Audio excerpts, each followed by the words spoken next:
teman-teman, kembali lagi di Near Zero Story. Wow. Oke, kali ini aku mau bawain beautiful country di Yordania ya. Oke, jangan lupa sebelumnya kalian untuk like, share, komen, dan subscribe channel YouTube ini ya guys.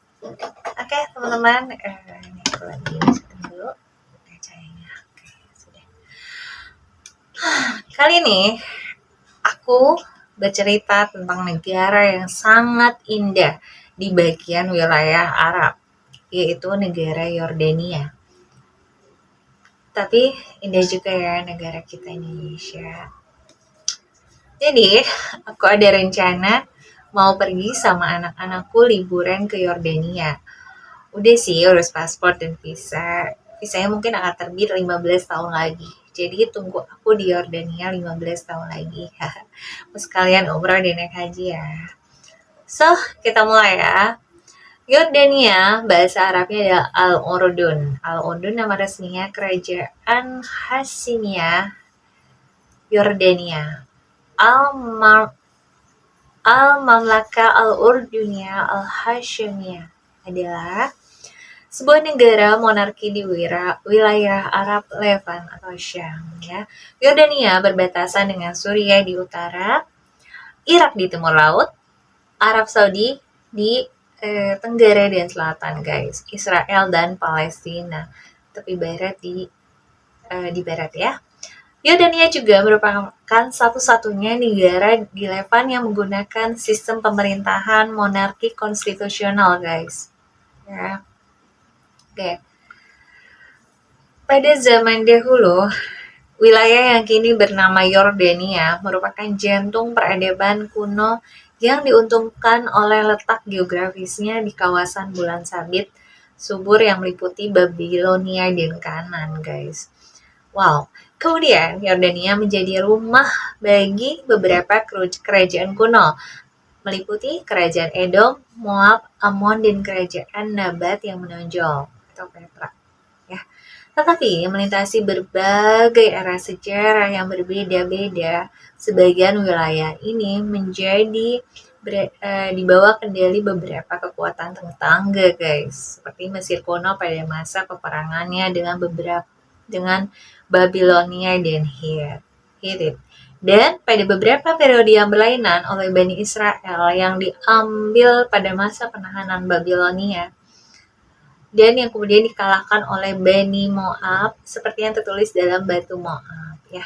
Lebih jauhnya dan karena lokasinya strategis di pertengahan dunia kuno, Yordania juga di bawah kendali kekaisaran kuno Yunani, Persia, Romawi, dan yang berikutnya adalah Bizantium. Oke, masih orang Nabat mendirikan kerajaan mereka.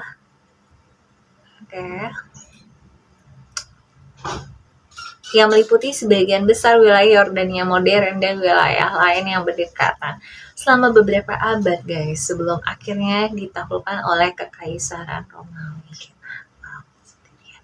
Tetapi terpisah dari Petra, orang Romawi memelihara kemakmuran sebagian besar kota-kota kuno di Yordania yang meliputi otonomi negara kota yang singkat di bawah payung aliansi di Decapolis.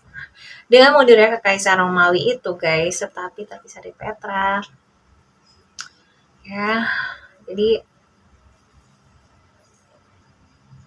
orang Romawi itu guys memelihara kemakmuran sebagian besar kota-kota kuno di Yordania, menikmati otonomi negara kota yang singkat di bawah payung aliansi Decapolis. Oke. Itu ngulang ya, sorry ya. Kacau nih. Sorry ya, saya mati. Dengan mundurnya Kaisar Romawi, Yordania jadi berada di bawah kendali Kerajaan Arab Ghassan pada abad ke-7. Dan karena kedekatannya dengan Damaskus, Yordania menjadi salah satu ranah penting bagi kekhalifahan Islam Arab. Dan oleh karenanya pula mengamankan beberapa abad kestabilan dan kemakmuran yang mengizinkan bergulirnya identitas Arab Islam terkini guys. Nah, Pada abad ke-11, Yordania menyaksikan sebuah fase ketidakstabilan. Wow, sebab apa? Ia menjadi salah satu zona inti perang salib yang berujung pada kekalahan pada dinasti Ayyubiyah. Yordania juga menderita akibat serangan Mongol yang dihalangi oleh Mamluk, guys. Wow. Nah, pada tahun 1516 ini, guys, ya, Yordania menjadi bagian dari Kesultanan Utsmaniyah dan tetap dalam keadaan demikian hingga tahun 1918. Wah, ketika Angkatan Darat pemberontak Arab Raya mengambil alih dan mengamankan Yordania terkini atas bantuan dan dukungan suku-suku Yordania setempat. Wih, seru ya ini. Aku lihat ya Yordania itu indah banget, guys. Aku lihat ada unta, aku suka banget, guys, naik unta. Aduh, pengen cobain. Aku belum pernah naik unta, guys. Pengen deh ke sana ya, bawa anak-anak aku. Lihat unta, naik unta, foto-foto ya. Oke, lanjut. Sebagai saksi bagi kekayaan sejarah Yordania, peradaban Nabat meninggalkan banyak situs arkeolog yang besar di Petra, yang dianggap sebagai salah satu 7 keajaiban dunia baru yang telah diakui oleh organisasi pendidikan, keilmuan dan kebudayaan PBB UNESCO sebagai situs warisan dunia, guys. Wow. Selain Petra, peradaban lain juga meninggalkan jejak arkeolognya di Yordania seperti Hellenistik dan melalui reruntuhan di kota-kota Decapolis, yaitu apa aja kotanya itu, guys, yaitu ada Geras, Qais, Aman, dan Aman ya, macam nih, guys. Aman, Kapitolias, sorry kalau saya sebut ya, Betras, Ravana, Pella, Irbit, dan situs Bizantium Arrasas. Ini agak susah ya, pengejaannya agak susah. Kayak gitulah ya, sebuah situs kekhalifahan Islam Arab juga meninggalkan jejak arsitektur yang unik, guys, yang terwujud dalam istana-istana kurun. Di antaranya Kasr Hatta, Kasr Al-Halabat, dan Kasr Amra yang diakui sebagai situs warisan dunia. Selain itu, Kastil Ajlun dan Al-Qarak yang memadukan era perang salib, ya, dinasti Ayyubiyah dan Mamluk yang terakhir Kesultanan Utsmaniyah, meninggalkan beberapa ciri kota seperti masjid, kuburan, ya, ada stasiun kereta api, ada kastil, ya. Wow. Oke. Sebagian besar wilayah Yordania itu, guys, Yordania modern ya, telah berciri perkotaan. Jadi mereka sudah perkotaan.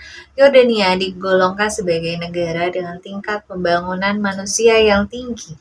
Menurut laporan pembangunan manusia tahun 2010, lebih jauh lagi, Yordania juga digolongkan sebagai pasar yang sedang tumbuh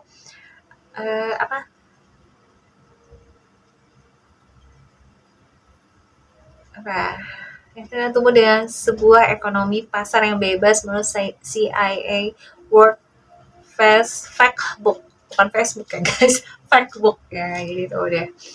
Nah, Yordania juga dipandang sebagai sebuah ekonomi berpendapatan menengah ke atas. Jadi mereka sudah sangat menengah ke atas ya, udah kuat gitu ya. Bagaimana yang kita Indonesia ya, mudah-mudahan kita sama seperti mereka ya. Oke, perjanjian perdagangan bebas dengan dengan Amerika Serikat berlaku sejak bulan Desember 2001, menghapus segala pungutan untuk hampir semua komoditas di antara kedua negara. Jadi hapus ya. Jadi bagus lah, ini disejahterakan ya. Yordania juga menikmati status maju terdepan dengan Uni Eropa sejak bulan Desember 2010, juga menjadi anggota kawasan perdagangan bebas Eropa Timur Tengah. Wow, Yordania mengikuti lebih banyak perjanjian perdagangan bebas, guys, Eropa Timur Tengah ya. Yordania mengikuti lebih banyak perjanjian bebas daripada negara lain di kawasan. Ini sering ikut perjanjian bebas, guys. Jadi biar dia maju mungkin ya. Oke, Yordania memiliki kebijakan pro-barat dengan hubungan yang sangat guys, macet.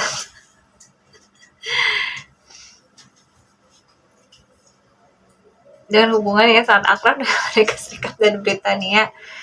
Oke, tunggu. Aku kayak harus di zoom ya ini guys ya. Oh my god, susah. Tunggu. Lanjut guys. Oh ya, aku masih macet ya. Oke, lanjut lagi ya. Yordania adalah salah satu negara pendiri Liga Arab. Wow, keren nih ya. Dan Organisasi Kerjasama Islam. Baru-baru ini Yordania telah diundang oleh untuk menggabungi Dewan Kerjasama Tolok atau GCC. Pemerintah Yordania adalah satu di antara 3 anggota dari 22 negara Liga Arab yang menjalin hubungan diplomatik dengan Israel, guys. 2 lainnya adalah pemerintah Mesir dan pemerintah Palestina, guys. Kayak gitu ya. Wow, keren ya. Yang buatnya panjang juga nih. Oke, lanjut. Yordania menerima arus pengungsi Palestina selama lebih dari 3 dasawarsa, menjadikannya sebagai salah satu penampung pengungsi terbesar dunia. Negara yang miskin bahan tambang ini mengimpor minyak bumi dari negara-negara tetangga. Wow, ini cerdas ya. Jadi benar-benar wah, pantas lah. Keren. Kayak gitu ya, kayak lanjut. Nggak sih? Lanjut ya. Bahasa nih, bahasa resminya adalah bahasa Arab standar modern, sebuah bahasa sastra yang diajarkan di sekolah-sekolah. Kebanyakan orang Yordania berbicara dengan salah satu dialek bahasa Arab non-standar. Wow, yang dikenal sebagai bahasa Arab Yordania. Bahasa isyarat Yordania adalah bahasa komunitas tuli. Bahasa Inggris, meskipun tanpa status resmi, digunakan secara luas di seluruh negeri dan merupakan bahasa perdagangan dan perbankan de facto. Kayak gitu ya guys. Keren ya. Serta status rekan resmi di sektor pendidikan, hampir semua kelas tingkat universitas diadakan dalam bahasa Inggris. Dan hampir semua sekolah negeri mengajarkan bahasa Inggris bersama dengan bahasa Arab standar. Jadi bagus ya. Ceknya, Circassia, Armenia, Tagalog, dan Rusia populer di antara komunitas mereka. Bahasa Perancis ditawarkan sebagai pilihan di banyak sekolah, terutama di sektor swasta. Bahasa Jerman adalah bahasa yang semakin populer, itu telah diperkenalkan pada skala yang lebih besar sejak berdirinya Universitas Jerman Yordania pada tahun 2005. Islam Sunni adalah agama dominan di Yordania. Muslim membentuk sekitar 90% dari populasi negara, guys. Pada gilirannya, 93% dari mereka mengidentifikasi diri sebagai Sunni. Ada juga sejumlah kecil Muslim Ahmadi dan beberapa Syiah. Banyak Syiah adalah pengungsi Irak dan Lebanon. Yordania memiliki beberapa komunitas Kristen tertua di dunia yang berasal dari abad ke-1 Masehi setelahnya Libani Yesus. Umat Kristiani saat ini berjumlah sekitar 4% dari populasi, guys. Wow. Turun dari 20% pada tahun 1930. Meskipun jumlah absolut mereka telah bertambah, hal ini disebabkan tingginya tingkat imigrasi Muslim ke Yordania. Wow, tingkat imigrasi Kristen yang lebih tinggi ke barat dan tingkat kelahiran yang lebih tinggi bagi umat Islam. Orang Kristen Yordania berjumlah sekitar 250.000, guys. Wow, semuanya berbahasa Arab. Gitu ya guys, jadi sudah populasinya seperti itu. Menurut perkiraan tahun 2014 oleh Gereja Ortodoks, meskipun penelitian tersebut mengecualikan kelompok Kristen minoritas dan ribuan orang Kristen Barat, Irak dan Suriah yang tinggal di Yordania. Orang-orang Kristen ya, yang sangat terintegrasi dengan baik dalam masyarakat Yordania dan menikmati tingkat kebebasan yang tinggi, guys. Ya, kayak gitu. Minoritas agama yang lebih kecil termasuk Druze, Bahas, dan Mandaya. Sebagian besar Druz Yordania tinggal di kota Oasis Timur Azraq, beberapa desa di perbatasan Suriah dan kota Zarqa. Sedangkan sebagian besar Bahai Yordania tinggal di desa Adashia yang berbatasan dengan lembah Yordania diperkirakan 1.400 orang Mandaian tinggal di Amman. Mereka datang dari Irak setelah melarikan diri dari penganiayaan invalid 2003. Wow, keren ya. Oke, sekarang kita bahas tentang budaya Yordania nih guys ya. Didasarkan pada unsur-unsur Arab dan Islam, Yordania berdiri di persimpangan 3 benua kuno guys. 3 benua kuno meminjamkannya prakeragaman geografis dan populasi. Aspek penting dari budaya termasuk musik dan pakaian tradisional Yordania dan minat dalam olahraga. Banyak lembaga di Yordania bertujuan untuk meningkatkan kesadaran budaya seni Yordania dan untuk mewakili gerakan artistik Yordania di bidang-bidang seperti lukisan, patung, grafiti, dan fotografi. Popularitas seni telah berkembang dalam beberapa tahun terakhir dan Yordania telah menjadi surga bagi seniman dari negara-negara sekitarnya. Pada Januari 2016, untuk pertama kalinya sebuah film Yordania berjudul Tip dinominasikan pada Academy Award untuk film berbahasa asing terbaik. Wih, keren ya. Oke. Salah satu patung manusia tertua yang pernah dibuat oleh peradaban manusia dari Ain Ghazal dipajang di Museum Yordania berasal dari tahun 7250 sebelum Masehi. Museum terbesar di Yordania adalah Museum Yordania. Ini berisi banyak temuan arkeolog yang berharga di negeri ini, termasuk beberapa gulungan laut mati, patung batu kapur Neolit dari Ain Ghazal, dan salinan prasasti Nisa. Sebagian besar museum di Yordania berlokasi di Amman, termasuk Museum Anak Yordania, ya. Dan Galeri Seni Rupa Nasional Yordania adalah museum seni kontemporer utama yang berlokasi di Amman, guys. Ya.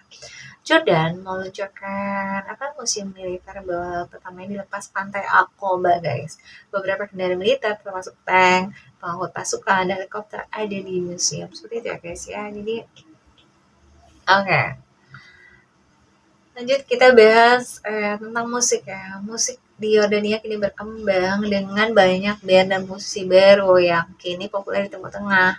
Musisi seperti Omar Al-Dabat, Tony Cotton, Diana Carezon, dan Hani Miswasi telah meningkatkan popularitas musik Yordania. Nah, kayak gitu ya.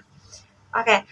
Kalau media gimana nih guys? Nah, dalam Indeks Kebebasan Pers 2022 oleh Wartawan Tanpa Batas, Yordania menempati peringkat 151 dari 180 negara seluruh dunia dalam konteks politik dengan skor 40 dalam skala 0 hingga 105 paling bebas. Laporan tersebut menambahkan musim semi Arab dan konflik Suriah telah membuat tiap berwenang memperketat cengkeraman mereka terhadap media dan khususnya internet, meskipun ada protes dari masyarakat sipil, gitu ya.